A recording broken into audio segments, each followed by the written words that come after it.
Well, this is the last two of the season. I used all my rings 80 and then managed to ring a few with some last year rings, and then a good friend of mine, Philip Hewick, he managed to sort us out with 5 spare rings he had. So these last two make 90 in total. It's been a good year for numbers, so we'll see later on what the quality's like.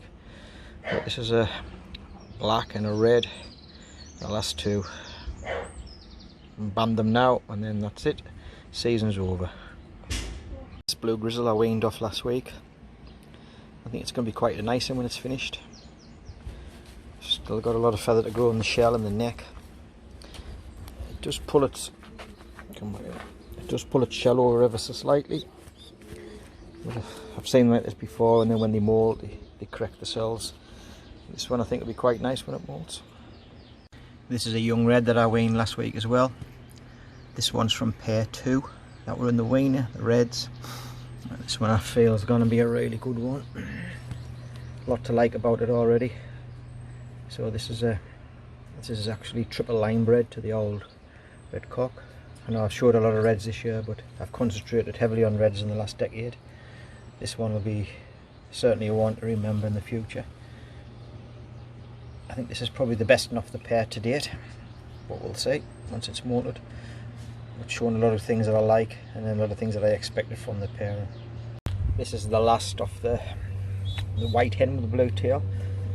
See, I only managed 3 from her, and this is the youngest one. Has the body type of the cockbird, which I don't like, but has the feathering in the head, especially in the shell and the rows in the neck that its father has. So this one will be worth looking at again later on in the year once it's finished. This is another one from that pair 2, the reds. No, sorry, this is from pair 1. Another pair that I'd put together. And a long way to go, but as you can see already, the mane on this bird will be phenomenal. Just see how the rest of the bird matures out. But I think this will be definitely a ground changing breed. A ground changing bird for the breed, as far as mane and thickness and layers of mane concerned. I needed to put a bit of boots into the reds lines that I have, so I needed a bit of length of boot into them. So this has come from a pairing that I put together for boots. So this one will go back into them as well. Not the best rosed bird, but nevertheless still be a nice red to mess around with for a couple of years. And these are the last 2 from the trio. The hens only laid 1 egg each, but considering how many eggs they've laid all year, it was enough. From the black Thanos and the black mottled hen, there's a black which likely will mottle, and then from Thanos and the blue check hen there's another blue bar. So that's 2 blue bars I've getting from the pairing. So I know where I can take them, and also the check hen, I wanted to continue with the blue bars and put it back to the check hen and get a family of blue bars going. Well, they're too exciting, but this trio has been an absolute success. I think to date, I think these are the 17th youngsters from the pairing. Now considering that I've bred 90, this pair has put nearly 15-16% of them, maybe a few more.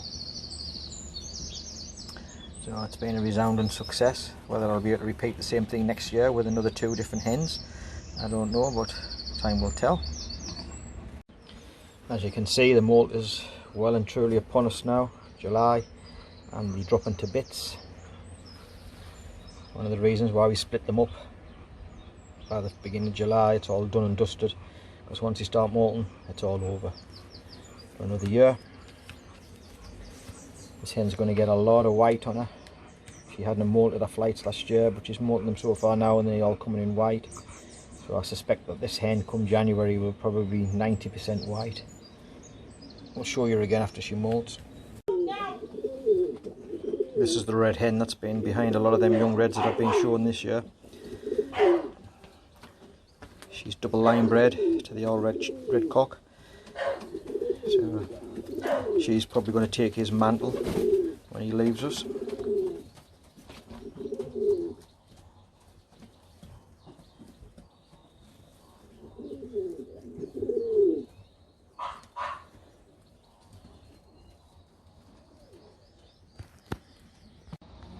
Some of you might have seen on my Facebook page, but I've been having a go at growing some oyster mushrooms, some blue oysters.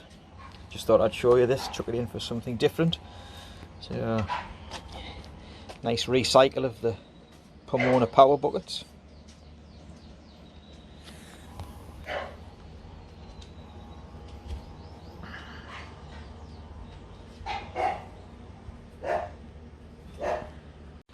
Well, even though we split the birds off 2 weeks ago, it's now time to take all the nest balls out of the feeder loft.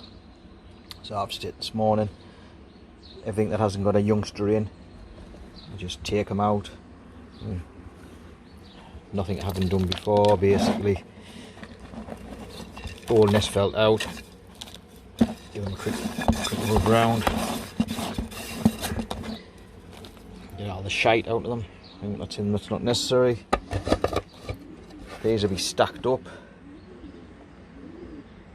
Once we take the nest felt out, what I do is I've got a bucket here full of disinfectant, boiling water out the kettle. I just keep putting them in here. Just keep putting them in. Usually get about 10 in here. So I'll just soak them up in there. I'll leave them for 2 or 3 days, and then I'll take them out and give them a scrub down with a brush, scrub and brush, and then dry them in the sun and then put them away for next year. Right, that's pretty much it for this video.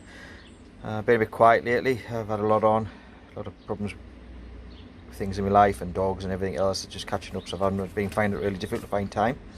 But for those who's still watching them to the end, thank you very much. Until next time, take care and see you again. Bye.